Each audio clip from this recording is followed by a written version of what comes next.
Welcome back to a Celtic State of Mind. I'm Paul John Dykes, and today we're going for another wander round paradise. And in the last week, it's been a tale of two 6-0 scorelines, 1 for and 1 against. We're going to have to start with the 1 against, unfortunately. On Tuesday night, we travelled to Spain, and we were on the end of a 6-0 trouncing by Atletico Madrid. As you can imagine, after the game, we had to deal with the usual types of criticism that you get from not only the media down south, but our own media, telling us that we shouldn't be playing in the Champions League, telling us that, Brendan Rodgers shouldn't be at the club next season and all that kind of nonsense. And Celtic are used to having to deal with those kind of jibes. Brendan Rodgers, I felt, dealt with the situation pretty well when he was speaking after the game. He spoke about the fact that we have competed with Atletico Madrid as recently as 2 or 3 weeks ago here at Celtic Park, and we've got to look at the positives. Why did we capitulate? Well, I think the red card was a massive reason for it. We're going to be looking at that particular incident. We're going to be looking at the incident at the weekend with Kyogo, which didn't result in a red card. And I think it was a massive element of the capitulation and the annihilation in the second half, because at that point we were, I think, competing in the first 20-25 minutes of the game against Atletico Madrid, despite the loss of an early goal. But then what happened is the Spaniards started targeting our fullbacks, really pinned them back, which meant that they also won the midfield battle because we didn't have the inverted fullbacks assisting the trio in the centre of the park. And then we simply didn't have the defensive cover from our wingers because Maeda was sent off. And Palma, and by the way, we're going to be giving him loads of plaudits. This isn't a massive criticism. Palma doesn't seem to have that defensive element to his game. And yeah, the second half was an absolute nightmare. And it would have been easy, I think, for us to throw in the towel. Brendan Rodgers didn't do that, though. He started looking at the positives. He started looking at the fact that we did compete with that same side just a few weeks previously. And I think that, we've got Lazio away and we've got Feyenoord at home. Let's see what we can manage to muster from those two games. And then hopefully, when we look at the table at the end of the season, it's still an improvement on last season.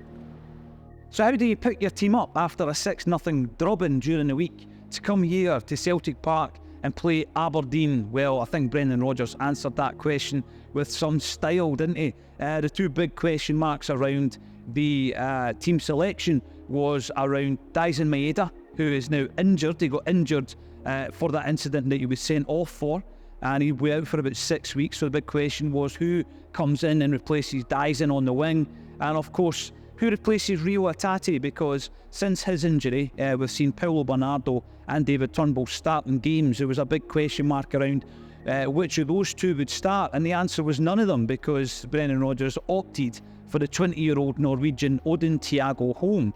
And I think that he had a particularly good game. It was his second start for Celtic, and he was part of a really dominant performance. I thought he played really, really well. When he was replaced eventually, the substitutes came on and played really well as well. And it gives Brendan a good dilemma in relation to who plays the next game from the start, because I think Bernardo, Turnbull and now Holm have all played pretty good games of football when they started for Celtic. On the wing, Yang was the obvious choice. There were some other options available to the manager, but he went for Yang, and I think at the weekend what we've seen from him, as well as the goal, which he was so composed and just heading in, was his most complete performance. We had seen some flashes from the South Korean previously, some tricks and his intent, but at the weekend we've seen the complete performance from him, and I think that it bodes well actually for the rest of the season, because we've been very critical of the transfer window just in the summer there, but all of a sudden we're looking at least 3 of the players in Yang and Holm and of course in Palma, who seem to be really coming to the fore and showing that, we might have 3 diamonds from that particular transfer window. So yeah, Yang was outstanding. On the other wing, we had Palma, who again I think played his best game of football, and as we speak, James McKenzie is comparing his data and his stats to a certain Jota at the same point of his Celtic career. I wonder who comes out on top, because Palma was brilliant. I mean, his assists, 3 assists in one game. The one where he plays it with the outside of the boot onto the head of O was fantastic.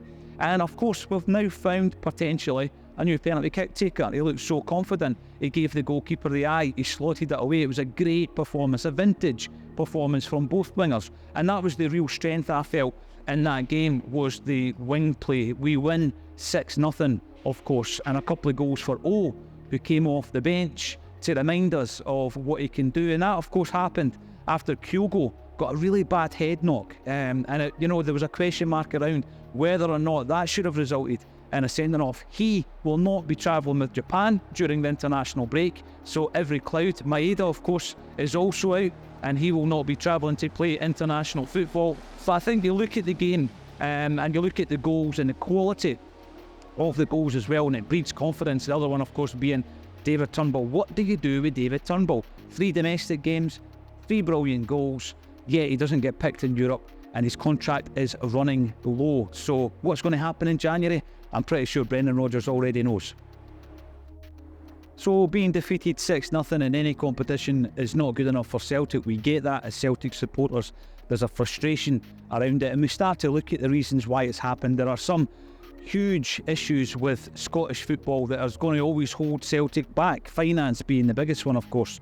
But there's other things we could do better, and we're discussing that on a Celtic State of Mind on a regular basis. We're talking about recruitment, the quality of the players coming in, the strategy of the recruitment model, and also how we are rearing our own young players and producing youth players, and it doesn't look as though we're doing that enough. These are big issues, but in the meantime, Brendan Rodgers had to deal with it here and now, and I think the recovery coming here to Celtic Park, winning 6-0, and the quality and the style that we showed during that victory has put a lot of our minds at ease, certainly domestically, but we still need to improve in Europe. And that starts, of course, when we go to Rome against Lazio. We enter an international break, but we will still be, every single day, Acsom will still be streaming live 12:30 every day, as we have done for the last 3.5 years. There'll be no games to talk about, but there's plenty of other discussion points as well. And what else are Acsom up to? Well, this week we go down to Liverpool for the annual National Football Content Awards. We're up for 2,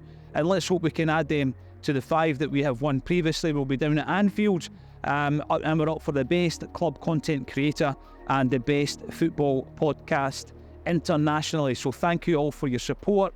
It means the world to us. We're going out live. Come and see us live.